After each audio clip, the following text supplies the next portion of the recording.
task now through this session to build a bridge between the previous session and this one, which is on new issues in trade liberalisation and the role of the multilateral system. We have a group of experts. On my left, Associate Professor Philippa D, Mr. Geza Pekatuti, and then he's from the Institute for Trade and Commercial Diplomacy. On my right, we have Patrick Lowe at the Fung Global Institute. But Patrick, you are the Chief Economist at the World Trade Organisation. Far too long. So he knows the labyrinthine ways of the WTO in Geneva, and Dr. Jayant Menon at the Asian Development Bank. So we did have a session yesterday that lasted all day. It didn't lead to consensus, but I thought it led to the generation of some pretty interesting ideas, and the way that I'd like to conduct this forum is a very much interactive one. We won't speak for too long. We may start off with a question or two, but it's really your forum, and we would like to hear any views, if you could keep them short so that we can get the maximum participation. And I'll, rather than ask the entire panel to respond to any question, I'll ask any individual panellist, one or more who may wish to do so. If I could say on the substantive front that we've already participated in a discussion chaired by Professor Peter Drysdale on two very large regional agreements, the Trans-Pacific Partnership and the Regional Comprehensive Economic Partnership, otherwise known as RCEP. The TPP's been going for a very long time, multiple, I think 19 rounds of negotiations. As former Trade Minister, I have a few insights into what's been going on there, which I'm happy to share with you by way of introduction and during the course of the session. And then the much newer Regional Comprehensive Economic Partnership. Are they facilitators of trade liberalisation, or are they going to impede trade liberalisation? The threshold question is, are they discriminatory preferential deals? Yes, they are. Yes, they are. Is it inevitable, and this is an open question, that a discriminatory or preferential deal must be the antithesis of global trade liberalisation, or are there circumstances in which they can actually contribute to global trade liberalisation? My instincts as an academic from ANU is that they can't, but people who have had pragmatic experience might have a view that they can, and I think that's a discussion that we need to have. And indeed, if they can, how can they be modified or adapted such that they do in fact contribute to global trade liberalisation? That is, how can the preferences be removed and they be multilateralised over time? A couple of insights into the TPP. I think it's fair to report that yes, there have been something like 19 rounds of negotiations, but with few, if any, exceptions, those rounds of negotiations have not involved ministers and cabinets. Now, in terms of the volume of work, there's no doubt about it. There's an enormous amount, with about 40 negotiators from each country, and that's put a huge strain on the resources of some of the smaller countries. In terms of the size of the document, there's no doubt about it, it's very large. But you do have to ask a question as to how much real progress has been made if ministers, prime ministers and presidents and cabinets have not actually been involved. To a very large extent, the TPP has reflected existing government policy positions. There have been, through the nature of it, some bilateral discussions, as I understand it, but we're not privy as TPP members to the bilateral discussions that occur between other countries. We do know what goes on in the formal negotiations, and in terms of the transparency of that, certainly as Minister, I always ask for the department to put up running commentaries and reports, not the negotiating text, because there's a lot of tactics in negotiating texts, and it's agreed that they would not be released, but that anyone who wanted to know what was going on in the negotiation should be able to. In terms of how to get into the TPP, I don't know that anyone's actually been invited to join the TPP, but it is remarkably simple in procedural terms. There's a letter that we drafted that Tim Grosser has in his possession as a founding member of the TPP, that is on behalf of New Zealand. He represents the group. If you sign the letter, basically you're in. Now, the letter is a pretty tough letter. It says that you have to agree over time to remove all tariffs. It says, among other things. Now, countries have been signing those letters, and I will be pleasantly surprised if they actually agree to remove all tariffs over time. So that's the TPP, and then this newer grouping, RCEP. I think there has been a kind of a presumption that this is China's response to the United States. That's not right, nor do I believe that the United States coming into the TPP was a China containment policy. I don't believe that for a moment. I think it was a vehicle for the United States to pivot into Asia, and this was a very good one to enable it to do so. I was at one of the trade ministers' press conferences in Honolulu, where Ron Kirk, the USTR, got this question, was the first question: why isn't China in the TPP? And Ron said, because they haven't asked. And then China's sort of saying, but you haven't invited us. I think the letter solves that. You know, read the letter, and if you're prepared to sign up to the terms of it, you're in. And it seems quite possibly that even if you're not prepared to sign up to the terms of it, you're in. That is, you sign it, but you don't really mean it. So we'll see what happens.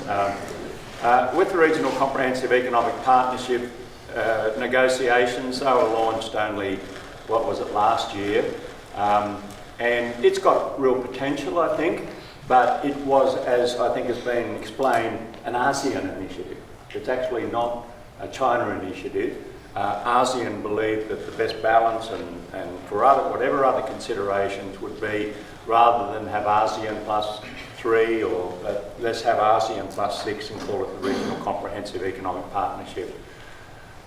Being an optimist, if they create some competitive pressure against each other, that is, those who are in TPP say, well, what's going on over here at RCEP, we better get this thing finished, well, I suppose that's got some merit. And if the RCEP grouping says, well, TPP's going well, we need to accelerate negotiations, that's got some merit. But ultimately, that means that you've got two vehicles moving along at a reasonable pace, but to where? And that brings us back to the theme of this session. How valuable are they, and will they contribute to the multilateral system? Finally, again, through a bit of optimism, as a trade minister who, on Australia's behalf, took a very active role in trying to find new pathways to complete Doha, I still remain optimistic. We can get down to semantics, and some people, in fact the vast majority of them, use this phrase, Doha is dead. Doha is dead. Well, Doha, as originally conceived, has probably evolved, unlike the dodo, which didn't evolve, it just died. We've probably got a new creature that has some feathers and resembles the original Doha Round, but nevertheless at Bali in December there is a realistic possibility of completing a deal on trade facilitation, which deals with a lot of the issues that we've been talking about here, customs procedures and behind the borders issues, plus some modest reforms in the agriculture area. The reason we've been so keen on that is that the mood in Geneva is so bleak after more than a decade that people tend to feel they can't do anything, they can't achieve anything. If we achieve this, and it's estimated to comprise about 44% of the total value of the original Doha Round, then that itself can create momentum. That can create confidence, even at the leadership level, where the big powers say, hey, this can work. we've got some runs on the board, and that's why I think it is important to get a good result at Bali. And the final point on which I'm sure Patrick will elaborate is, I think you were saying earlier that an American said the WTO is dead. Well, Americans do say Doha is dead. I would be chilling if people genuinely believe the WTO is dead. The WTO and Doha aren't the same thing, but with a bad result on Doha, then I think the WTO is in trouble. But the truth is, the WTO applies and enforces the rules that have been agreed over a very long time, and that will continue and it must continue. But if we are in this room more multilateralist than bilateralist and regional, then we would want the WTO not only to be alive but to be flourishing, and that depends on many things. And I don't want to make it too grand, but it does depend on the sort of thinking that's going on here. It actually depends on people with a creative capacity to think about new ways of achieving trade liberalisation while recognising the constraints that exist. But please, don't give up. Don't give up. With those initial remarks, I might go to Philippa, if you just want to make a couple of opening remarks as a panellist. And I'm sure you've got some strong views about preferential versus non-preferential trade deals. Yeah, thanks, Craig. Yeah, I'd like to talk a little bit about what's happening on the behind the border agenda in both regional and WTO context. Looking around at the near region, what I see is an awful lot of behind the border reform actually taking place, but very little of it is being bound in the WTO, and quite frankly, not a lot of it is being bound in regional agreements such as the ASEAN Services Agreement either. Now, this doesn't worry me, actually, that people in developing countries in particular are staying away from trade agreements in droves when it comes to behind the border reform, because my research suggests, and just casual observation suggests, that some of the big barriers that are behind the border in these countries are not just barriers that make life difficult for foreign players. Often the big problems are incumbent services providers or incumbent producers who are in privileged positions, whose privileges are making life difficult for everybody, not just foreigners but also other domestic players. And in those circumstances, it's actually bad economics to ask these countries to just remove discrimination against foreigners while leaving the difficulties for domestic players in place.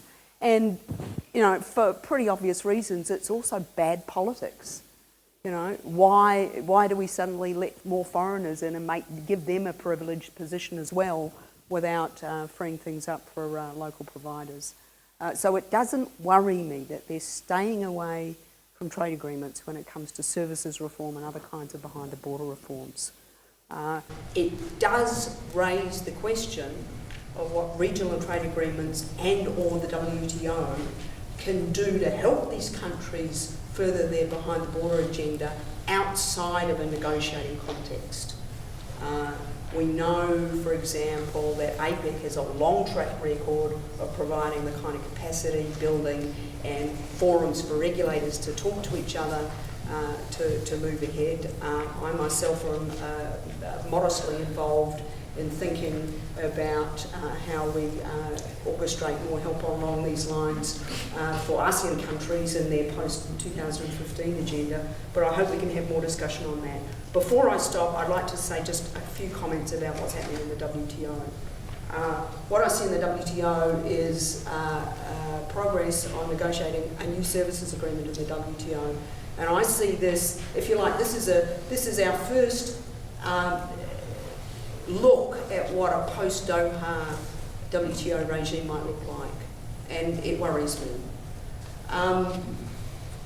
First off, it's a standalone agreement on services. It's not an all-in agreement. That doesn't worry me. I think there's fairly good agreement that the future of the WTO may not involve single undertakings anymore. Secondly, it's plurilateral. It doesn't involve every WTO member. That doesn't particularly worry me either. What does worry me is the dispatches I get from people like Craig that it's likely to be preferential. Now this, we talk about the WTO being the upholder of the rules. One of the key rules that's been the bedrock of the WTO in goods trade and in services trade today is the most favoured nation principle. And this says if you make a commitment, you extend it to everybody, not just those in your club of willing partners, but everybody. And what we have as our first model of a post-Doha agreement is an agreement that threatens to violate that rule. Now you could ask yourself a question, do we need the MFN principle when it comes to behind the border reforms? And this is where Patrick and I may disagree. I think a case can be made, I won't bore you with the technicalities, but I think a case can be made that behind the border barriers are not just raising costs for people, but providing privileged positions where profits can be artificially inflated. Then I think there's the same case for the MFN principle as there was with tariffs. So I think a case can be made for keeping it.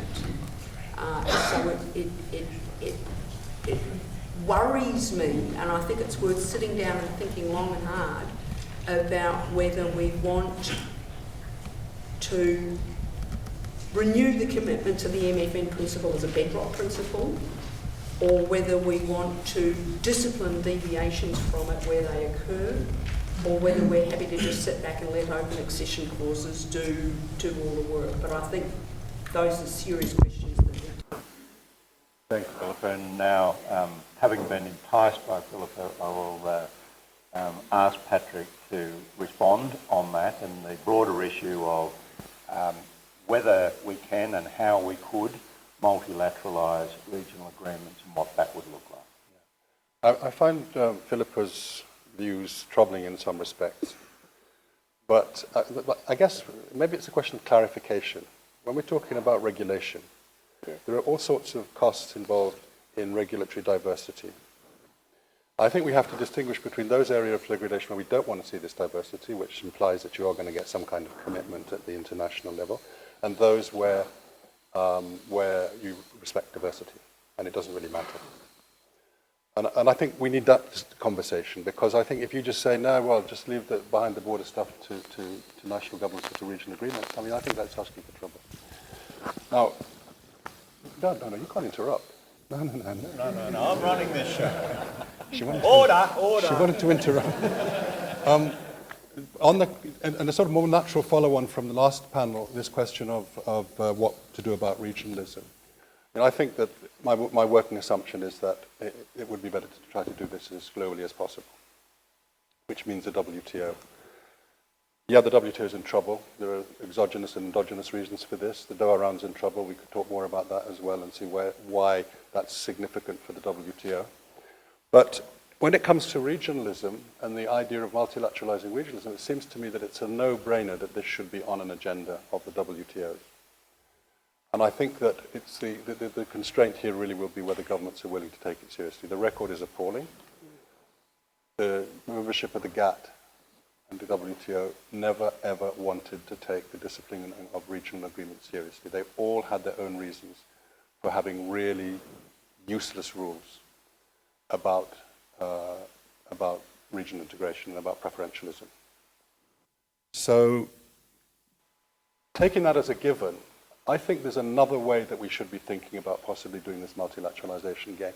You see, I think RCEP will have real difficulty if it's trying to integrate rather than build it over, superimpose, and to actually try to integrate existing preferential arrangements among the membership. I think they're going to have real trouble. It's going to be extremely difficult to do. And I think that the WTO has an advantage in that sphere, which the regionals themselves don't, and that is that they don't have to do it geographically in the WTO. They can do it issue by issue.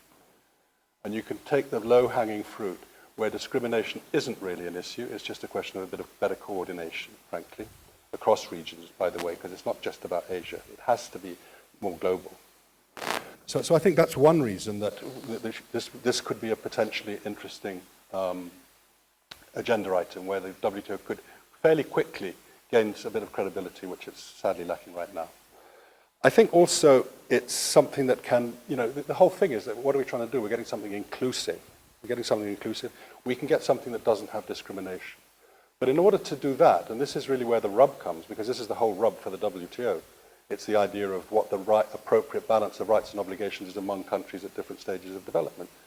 That's at the core of just about all our difficulties. So how can we fix this?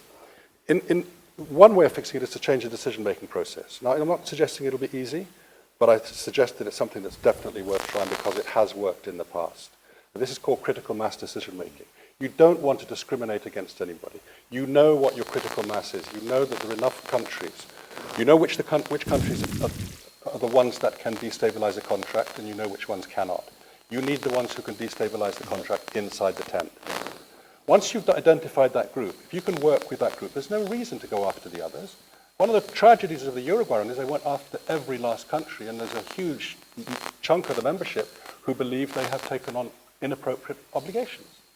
So it's all about the balance of rights and obligations. And if you get this critical mass decision-making to work, you've got it to work in the telecoms agreement, you've got it to work in the information technology agreement, why not try to get it to work in the context of multilateralizing regionally? So I think this is a really credible agenda. It only requires that governments think a little bit about it and then say, okay, we're going to give it a try. And maybe a bit of confidence building at Bali would help. Yeah. Gaza, views on multilateralising regional agreements. Should we try to do that? Should we abandon, keep the WTO rule system, but just abandon what some people consider to be a farcical set of negotiations that's gone on for more than 10 years already? Right.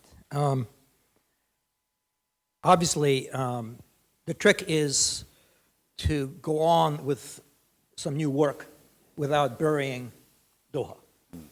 And, it's just like the ITO was never buried. It just, only one part of it was implemented, which was the GATT articles.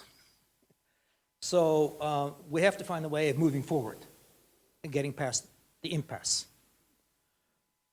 In terms of multilateralizing the regional agreements, the way I view it is that as governments go around committing themselves to elimination of a large part of their tariffs through FTAs, regional FTAs, PTAs, whatever it is, they're doing a large part of the work of actually getting rid of tariffs, even if there's some preferential aspects. And there is, of course, a danger that some people get locked into wanting to preserve some of their preferences. And what I hear from the American negotiators, that's part of the problem in TPA. They're getting pushback from some countries for eliminating some American tariffs because they're worried about losing their preferences. So there is some of that occurring. Nevertheless, once you have convinced an industry that they have to live with some foreign competition, it's easier then to say, why not just get rid of this tariff? And so we could get to a meaningful tariff negotiation in WTO, where we just say, okay, let's just negotiate which tariffs that we have eliminated through FTAs we can all multilateralize. And maybe there's still some sacred cows, and maybe there's still some sensitive areas which we want to protect, but let's get rid of 80%, 90%, whatever. Let's look at all the, PTAs, FTAs, and say, look, you've already done this. You've already opened up your market. Why not just go and let's negotiate in the WTO where we bind these in a multilateral way. And let's also focus on perhaps in some countries, there are phase-in schedules in any case in all these FTAs and PTAs, and let's look at what is an appropriate phase-in for tariffs where you feel you can't quite eliminate it on a global basis. There was one unfortunate decision that was made early in the Doha Round where I know the US and some other countries proposed, let's negotiate tariffs not on the basis of the traditional percentage reduction, but on the basis of phase-out schedules. And that was rejected. And I think it was unfortunate that it was rejected.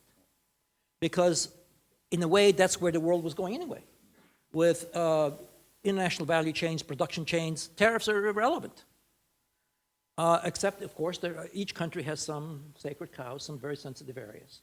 But for the rest, the only meaningful negotiation in tariffs at this point in WTO would be negotiating phase-out schedules. And it seems to me what these PTAs and FTAs can do is help us get there, to that kind of a negotiation.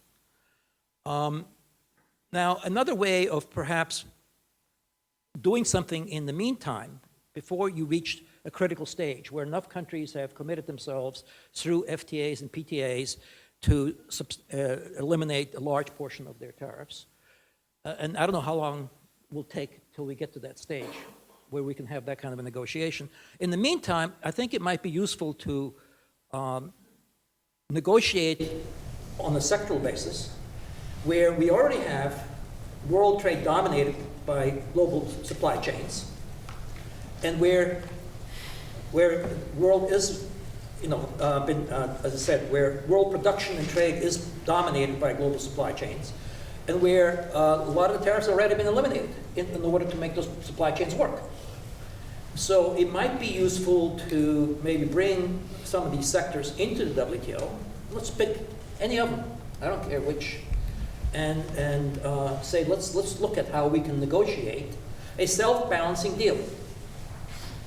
It is self-balancing because presumably all countries who are interested in being part of the supply chain would benefit, and and they could say, okay, we too want to become players in supply chains, and so we'll use this negotiation to get us into the supply chain. It would help then if at the same time these sectoral negotiations began looking at the investment side of the issue, because that's sort of, I think from the business point of view, trade commitments don't have much meaning without investment commitments. I think this, and we've already broken the path in a way because there was no resistance to investment in services. We negotiated investment issues and services without a lot of pushback. And I don't understand why, and in any case, there's a whole question of what is a services firm, what is not a services firm. Getting over the hump again and saying WTO can address investment issues in the context of some sectoral agreements. It seems to me that would be a way of moving forward while we wait for the day where we can consolidate all these regional bilateral FTAs into a global WTO MFN schedule. Okay, thanks very much, and lots of, again, I think ideas in what Geza has put forward. Jane, I'm going to ask you an open question, which is, would you like to address the audience and keep the discussion rolling and perhaps raise some more ideas or even respond to some of the points that have been made here today? Not about tariffs. Okay, thanks. If you didn't hear Philip, he said not about tariffs, so I will start with tariffs. Let me just quickly say a few things about tariffs, and following on from what Geza is saying. I think it's true that tariffs have come down a lot. The issue now is, apart from the sacred cows, as you mentioned, the issue now is the multiplicity of tariff rates for tariff lines, which is an unavoidable consequence of the process that's brought them down lately, which is FTAs, right?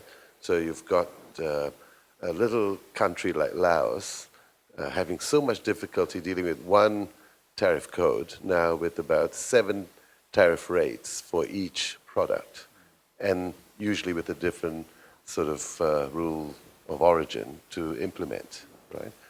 So that's the issue, I think, for a lot of countries, and especially the smaller, vulnerable developing countries around the world.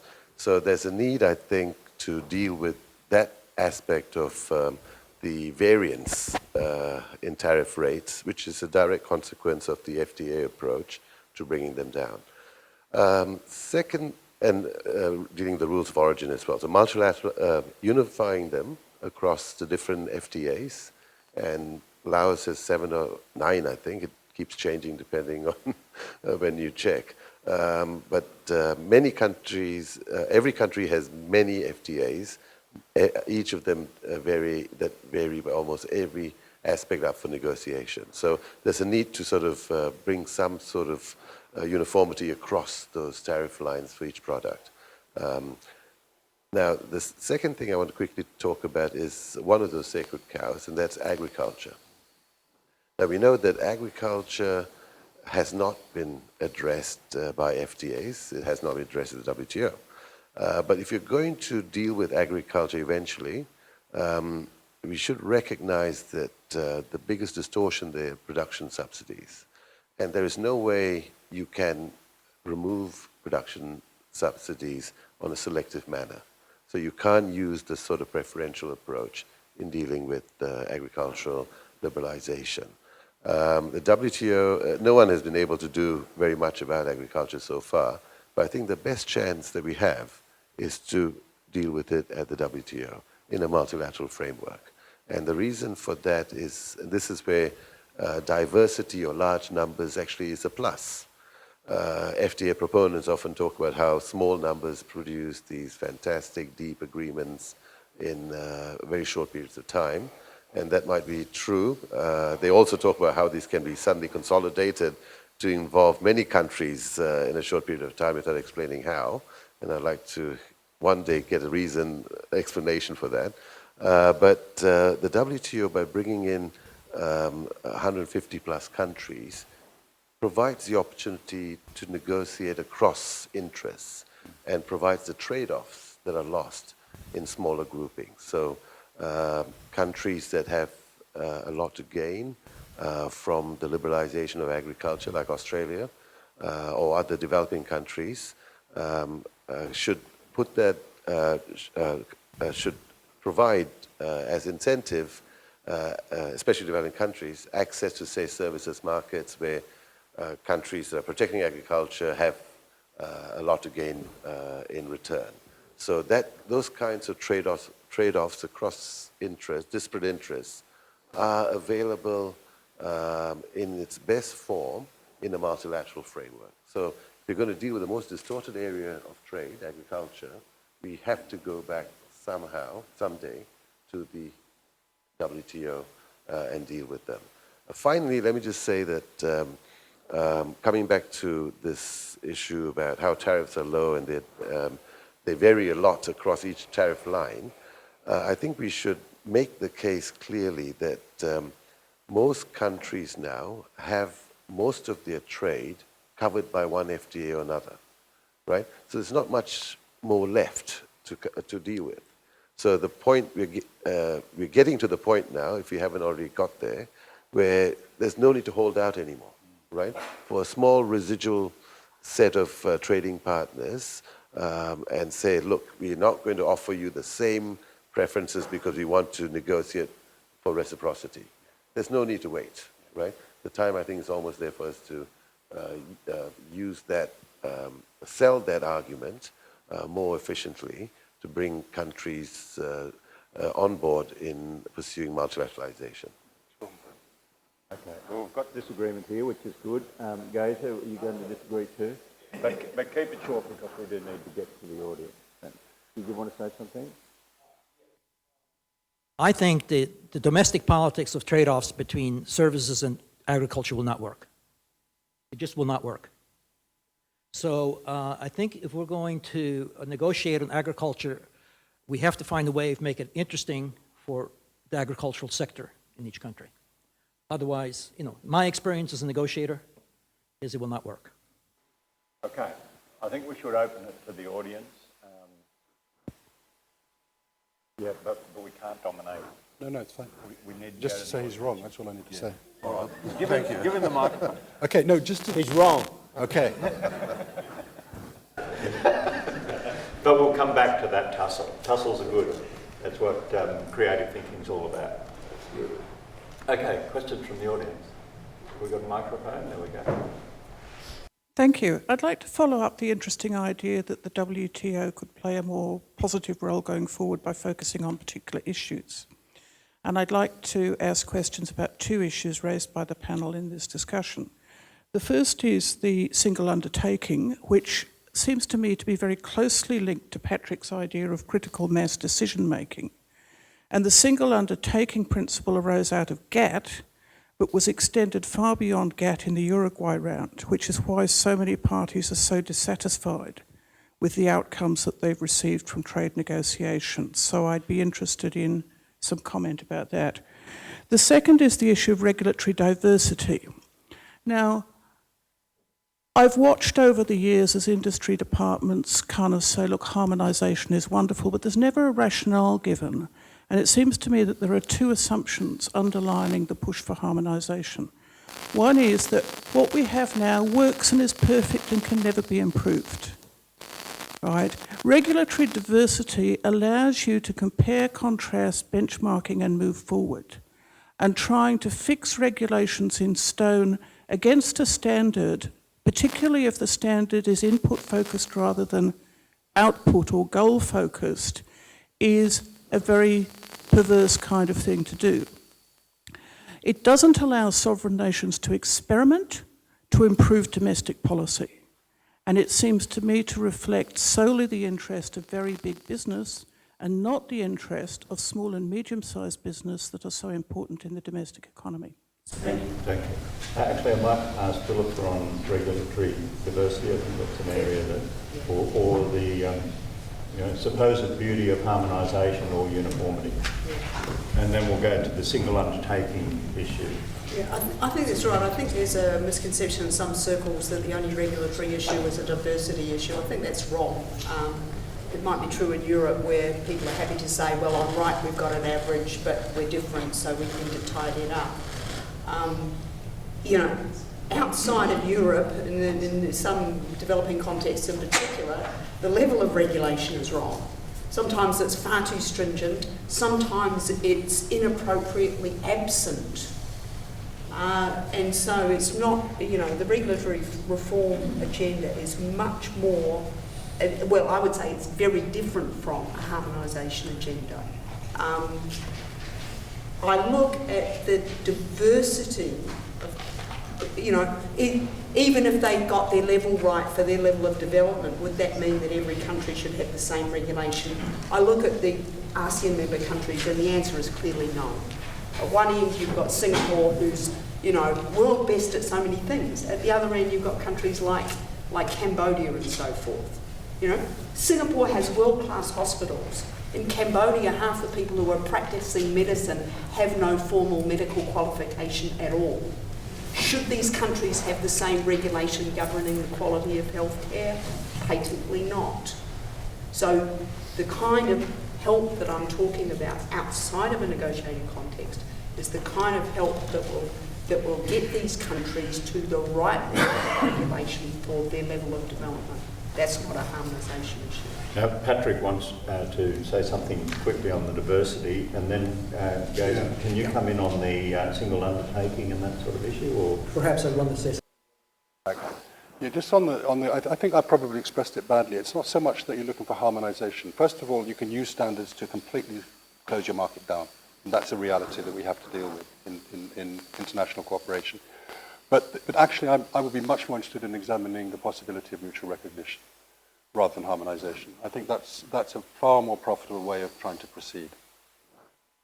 But you need likeness amongst countries, and that makes it difficult for others. Yeah. They haven't. Oh, well, in services, they've given up on everything in services. We can't, that doesn't count. we're going to fix that in the services. Yeah, yeah. We just wiped out 80% of the economy in Europe. I know that's the trouble for WTO, isn't it? Point number one, what we've always tried to do in the WTO on the regulatory side is to establish some principles of good governance for the development of regulations and the implementation of regulations. And there's no reason why you need to have diversity in that. Transparency, due process, minimizing discrimination, minimizing the undue burden placed on people being regulated, as long as you accomplish your social objective. So those kinds of principles is something that you can cut across. You can have diversity, but have regulations. There's one thing now that people are grappling with, how to deal with corruption and graft in the regulatory process. Again, this could be a principle of good governance that all governments should be willing to accept. Then comes the issue of what do we do in the context of where you have a globalization of production through value chains. You can't have each country mandating a different standard for a product that's going to be partially developed in a lot of different countries. You've got to have some consistency in those standards.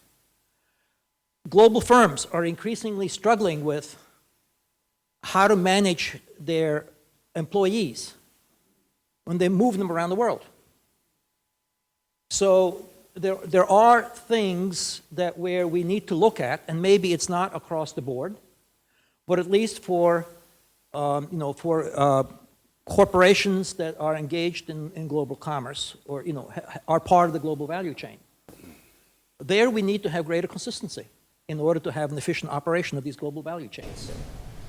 So it's maybe, and then for example on medical, it may be that in Laos you don't want to force them to have the same medical standards, but on the other hand, if a hospital in Laos is going to be open for medical tourism, then by God, you want to have. So, for example, I could see an agreement for medical tourism, where we have an agreement on basic medical standards for hospitals that are going to be considered open for medical tourism, and perhaps this could be tied to national medical insurance schemes. They say, well, we will compensate you, we will pay for your treatment in a foreign hospital, provided it's in a hospital that has subscribed to the international standard. So again, I think we have to look at this in a more focused way. Thank you. Jan, do you want to comment on that or the single undertaking and enforceability issue? Right. Actually, I want to know why I'm wrong first. All right, let's... It's because This is just going to degenerate. Let's have it out now. it's a very simple point, and it won't take me more than 10 seconds to explain. Certain bilateral trade flows are very tariff-ridden indeed. That's all I need to say. So it's not a non-issue. That's one of the things that we've been dealing with. I thought you were saying tariffs didn't matter. I was saying the opposite. No, but I'm sorry.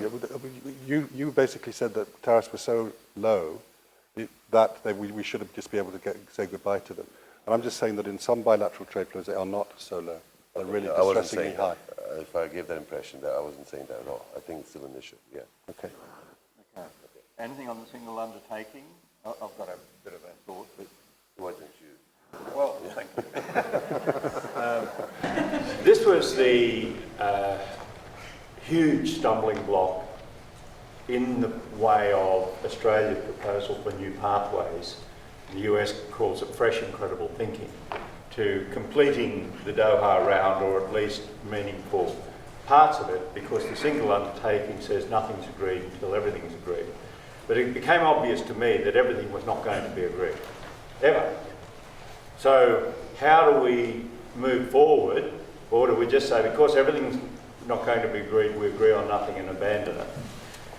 So we looked at the provision on the single undertaking. From memory, it's paragraph 46, something like that, in the original mandate for the Doha Round.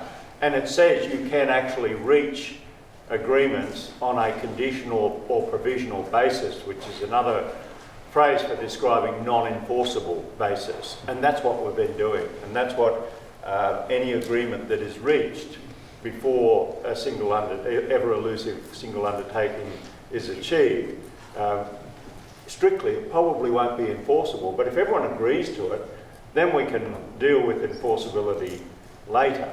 And the services agreement, about which Philip has some real misgivings, because it is true, it's preferential, but it's very open. I mean, the participants in the services plurilateral, which is structured under Article 5 of the GATS, which provides, amazingly, for a preferential agreement specifically in services. It was already there. So we leapt onto that. It's true the US actually preferred not to do it under the auspices of the WTO at all. And we said, no, we can't do that. Europeans won't agree, we don't like it, and we won't get off, we won't achieve liftoff. Anyway, that it is agreed, it will be under that. But I think Well, I don't like preferential deals if it's very open and if the participants are actually literally going to other countries and saying, would you like to join, which is what's happening, then I'm less concerned about it. And you know, hopefully in time, if it's not fully multilateralised, it will achieve that level of critical mass that those countries that don't want to be in it, a small African country that says, well, there's nothing in it for us, well, let's not try to force them into it. Let's not force them into it. There's a lot of agreements where countries are uncomfortable to signing up to commitments that they know they can't keep. So why should we say everything must be agreed by all 150 plus countries and enforced upon them? They won't agree because there's nothing in it and they worry that they will have an action taken against them. That's the TPP approach, the single undertaking. We'll go to Greg then. No, Gazzy, you go, and then we'll go to Greg. On the single undertaking, I was very much present when we made the decision to go for the single undertaking in the Doha Round. And the way Clayton Yarder explained it to me, he said, look, we've got everybody to agree, so why not just make it a single undertaking? Because it will make it easier to sell to the public to saying, well, everybody is subscribing to the same rules. There was one other reason, which is really important, and to understand the logic of the single undertaking, it was supposed to be a defence for small countries against large countries getting together, agreeing their things and saying the rest can go to hell. That's what it was for, but it's been perverted, absolutely perverted. That's true. Thank you. I'm a little bit concerned that we're not addressing what I think is perhaps the central issue of the whole day, which would be the correct place for negotiated versus unilateral action on this on the question of liberalisation. Further to what Philippa has said, my own view would be that that kind of quandary is presented very sharply by the services plurilateral idea. And I think if I was an Australian services provider facing trade competition, let's say I was a producer of advertising content for local television, then I could think of no smarter piece of insurance against any liberalisation here than DFAT's entanglement in a never-ending process of building a plurilateral on services of the kind that I was producing. That would guarantee me, I would think, for perhaps a decade or two, no action at all on liberalising local content in the advertising I depend on for my living. Now, in other words, it takes the pressure off any addressing locally of the liberalisation of the services industry we're talking about. There must be lots of industries like this. I'm sure in telecoms it's the same. There are many things about our own peculiar telecoms regime that act beautifully to protect local suppliers and local service deliverers. Now, I suppose I'd just ask the panel to react to that, but especially Dr. Emerson, because he must have been presented with this dilemma himself. You know, the checking of whether or not Doha had a pulse or whether it was a worthy case for revival confronts very much the alternative or counter question of whether or not we'd be better off just doing a unilateral piece of liberalisation ourselves in the first place. Well, I think I can answer that. There's no country without a record of unilateral liberalisation than Australia. And I can assure you this, that Australia's participation in the services plurilateral was not in response to any lobbying at all by the Australian services sector or any part of it. It came out of the blue, essentially. The reason is that fundamentally the United States saw the whole Doha Round as comprising not much, but it had services companies such as FedEx and some of the big global services companies saying, we would love you to do something on services. So the United States administration saw the capacity of getting something through the Congress on trade liberalisation, which was in services. So we said, if that's a way of keeping things moving, of having a key element of the component of the Doha Round, which under the full 150 odd membership is going nowhere, then we'll do it. And Europe was very interested as well. So we became a broker between the United States and Europe, but not one company in Australia has said, would you get into this agreement, negotiate it for a long time so that there'll be no unilateral action. We had no representations to that effect. But on the other hand, and I know that the Australian services industry is quite happy to see it happening, not through protection reasons, but because they think something might come out the other end of it. So I don't think there's any protectionist sentiment in there at all. The final thing I'll say on unilateral trade liberalisation, a little tiny example might just be more important than we think, and that is China on infant baby formula after the melamine poisoning problem has been trying to get access to assured quality baby formula. Just before Christmas or just after, China unilaterally removed its tariff on that, on retail packages of a particular size, one of these tiny tariff lines, but an important one. Why? Because China saw it was in its best interest to get that baby formula from overseas at a slightly lower price. So the age of unilateralism isn't dead, and if that example is instructive to the Chinese system, then that will be a good thing. So we've got a question at the back, I think.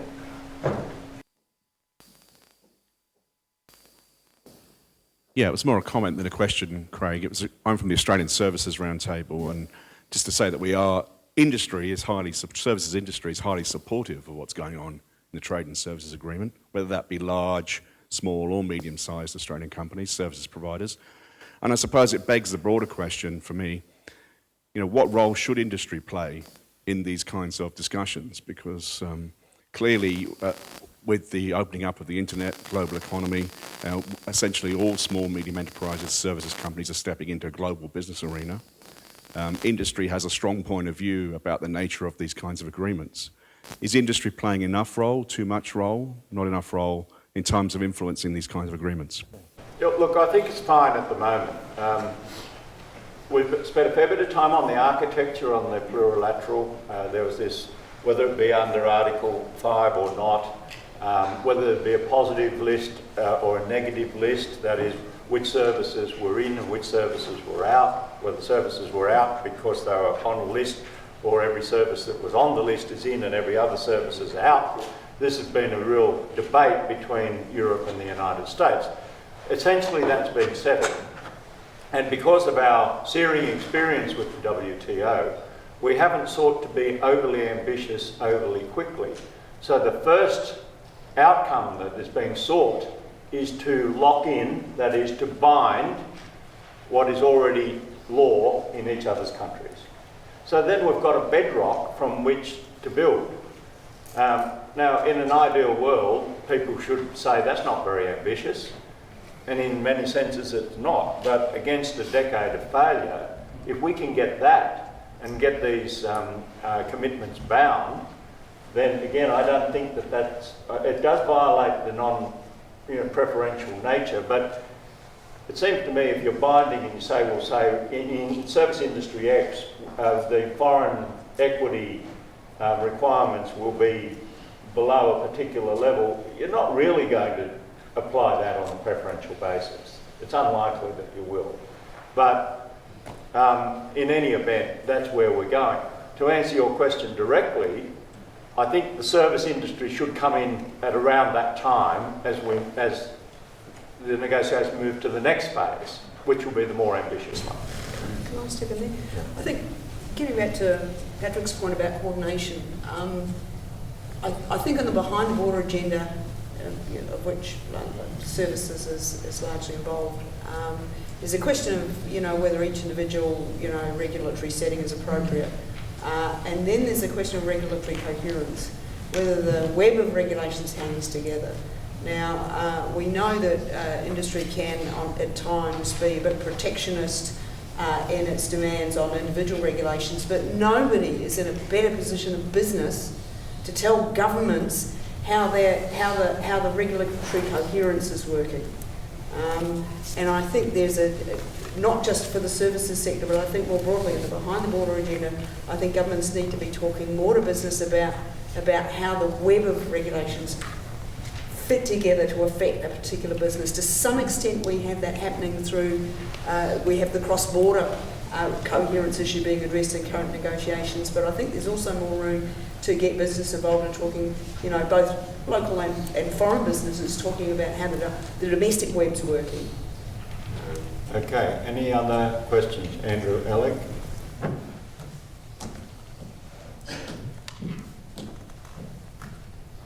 Thank you.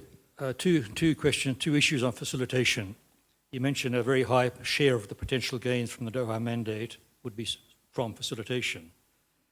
Now, it's rather, in some ways, it's very sad that if it had not got mixed up as a negotiating game, an inherently positive sum game has been converted into a negotiating game with overtones of compulsion. Without that, we could have had most of those gains about 10 years ago. That's water under the bridge, and hopefully North-South suspicions won't derail us in December. They might. But even if agreement is reached, that's only the very beginning of those huge gains.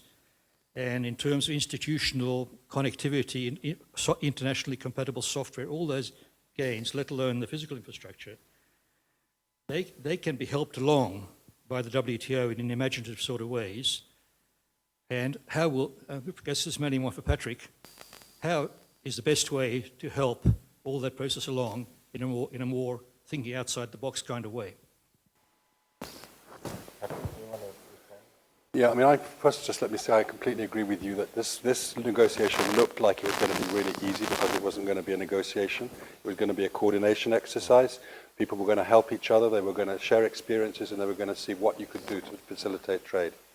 And in addition, that mandate had something in it, or has something in it, which is if you as a developing country want to go down this road and you find that you're resource constrained, there will be an understanding about resources being made available for precisely this, and that was written into the agreement.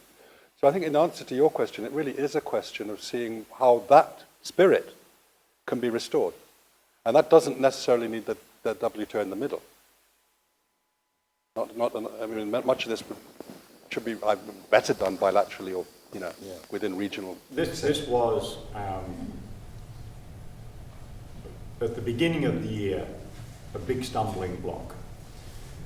There are two problems, actually. One, India and a couple of other countries said this is unbalanced because trade facilitation is a rich country agenda. So we went to the poorest countries and talked to them about it and spoke at the MC8 meeting and said, this is actually for developing countries. What is the benefit of having food rotting on wharves? What is the benefit of having expensive capital equipment that can't get through the customs procedures? How is that a benefit? And to the credit of the least developed countries, they said, you're right, we support it, we support it. So this question of what do you pay to get agreement kind of started slipping away, I think, with a lot of engagement and diplomacy. But the point Patrick makes is absolutely right. We are asking countries to sign up, but they then identify the date at which they activate their engagement. That is very conditional upon international and national aid agencies, the World Bank, the IMF, and others, funding this capacity building. You can't expect a poor country to do this if they don't have the money to do it, and then you try to nail them to the wall.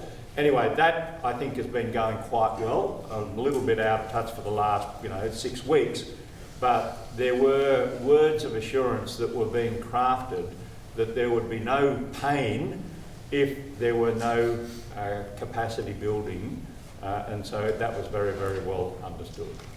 Great. Can I just add something? I think you mentioned the role of multilateral agencies. Yeah.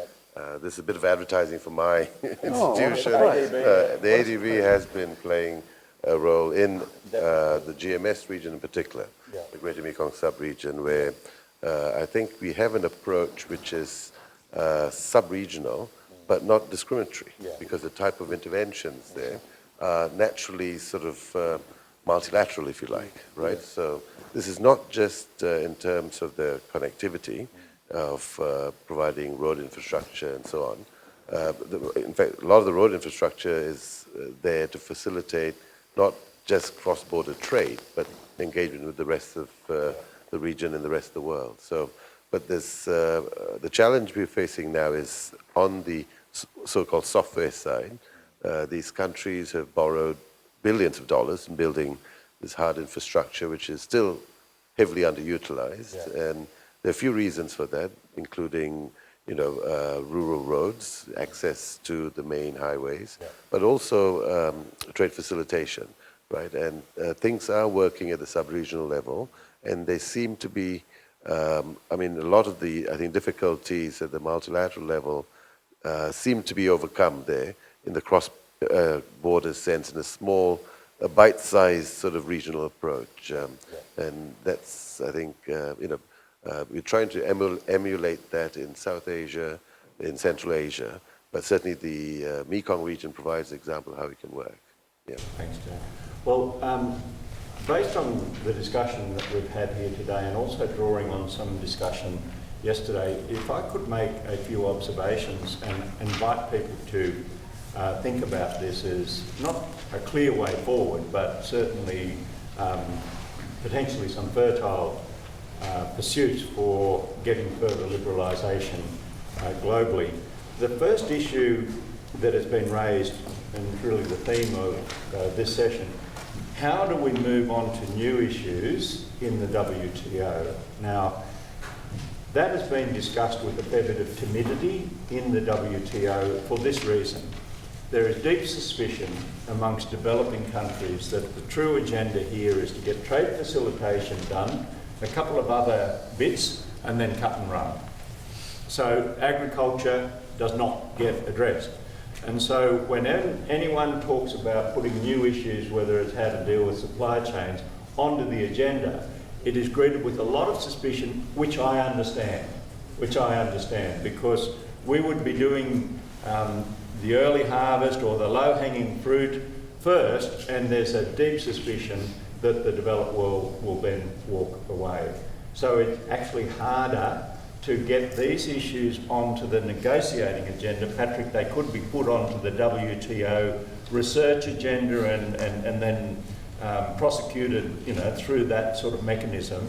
But I'd be pessimistic about agreement to negotiate issues beyond the original Doha mandate, unless there is more substantial progress than just trade facilitation in the coming year or so. So, the second question that then arises, I think, is what we are referring to as plurilateral or critical mass agreements. When the WTO was first formed, or GATT and then the WTO, the idea was it was a consensus, but now there's well over 150 countries. It is not hard to get 6, 8 or 10 countries to disagree with anything. It is not hard. You just need one leading country that doesn't want to sign up to something, and then they do not have to work that hard to persuade some other very much smaller countries who all have a veto right to say, we object.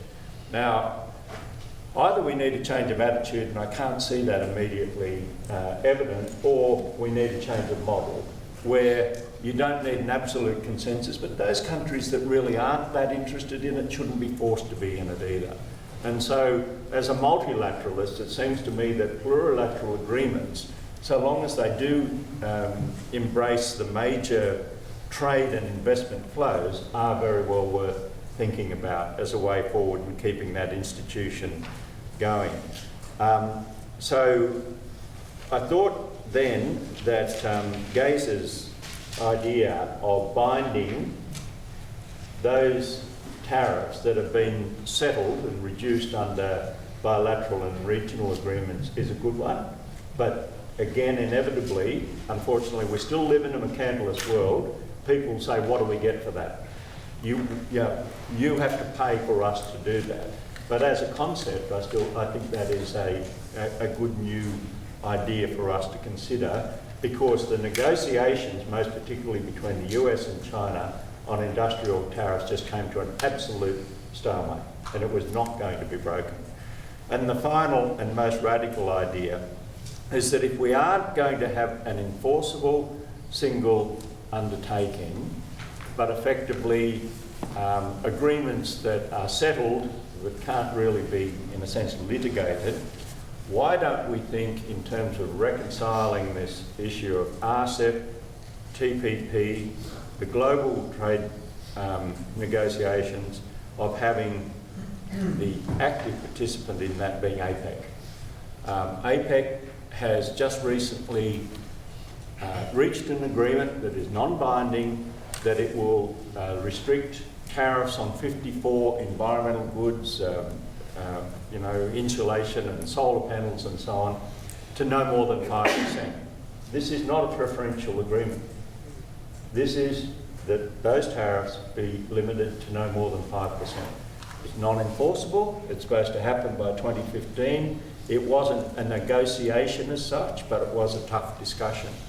And I wonder whether, when China, I think next year, is hosting APEC, whether people with some creativity might start thinking about utilising an organisation that has actually proved effective in the past, that has proved effective in the very recent past, and give the hosts next year a big new idea for APEC, such that we can actually achieve trade liberalisation essentially on a voluntary basis, essentially on a unilateral basis, but in that great APEC tradition, in the knowledge and comfort that while you're acting unilaterally, other countries in the region are doing so as well, which has been the success of APEC today.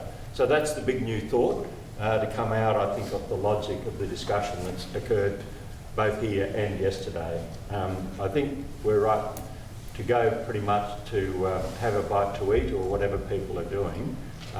But if anyone here on the panel wants to make some final remarks, or if not, then Peter wants to close the conference, I'll stop talking now and leave you with some ideas to ponder.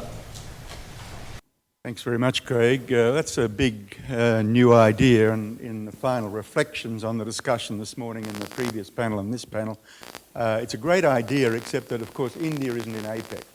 And so something would have to be done to reinvent a process which drew the full participation of RCEP, which also includes all the ASEAN members, into that process. I don't think that's impossible to do, but it certainly wouldn't be doable under the umbrella of APEC itself. Maybe it's a way in which APEC should be moving forward in terms of linking more closely with the ASEAN Plus 6 process, but there's a few more steps in the process than is implied by just getting APEC to solve all the problem. I think we've had a very valuable discussion. There are many new ideas. The ones that Craig has just underlined, multilateral, way forward on multilateralisation of regional agreements is another one that's in the mix there. I think we are at a point, as the first panel made clear, which there's a crying need for the embrace of national reform agendas across the region, coming from various places, from China, through India, through Southeast Asia, and of course we're always open for reform in Australia.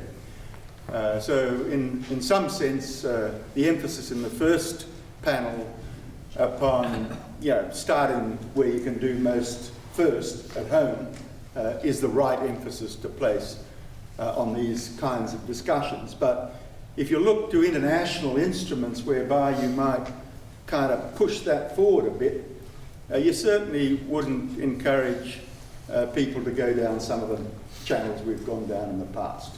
They're very narrow, unproductive channels that in many cases, and the Indian case was mentioned before, where the international economic diplomacy has been unrelated almost to the national reform agenda. And looking forward for China, that may well be the case again. I think in that context, the conversation suggests that there are prospects for these regional initiatives, for providing a framework within which states which are looking for ways forward on reform can tie in productively.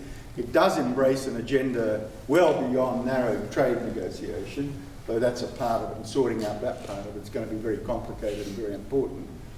The big question which was posed throughout was actually whether the instruments that are out there at the moment, the TPP and RCEP, are going to flower and open to allow that to happen, or whether they're going to narrow and look inward to cut that process off. And so I think they're the issues that we go away from this discussion to reflect upon, and especially reflect upon how this is a time when it's advisable to come out of the trenches and really look at what these national and regional objectives are in terms of how we're using our foreign economic diplomacy. So thank you to this panel. Thank you all for coming and joining in the discussion. We had a very good representation from the people who are in the trenches at the meeting, and also from the diplomatic community here and the academic community.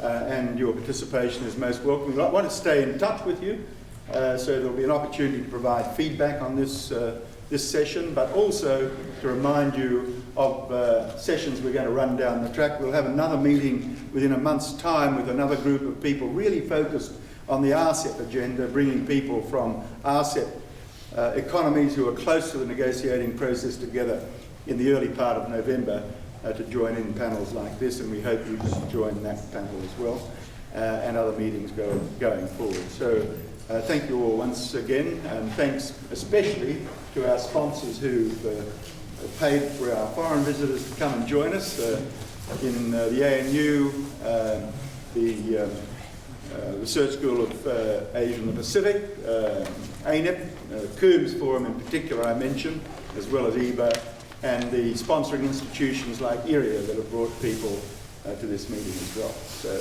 please join me in thanking the last panel.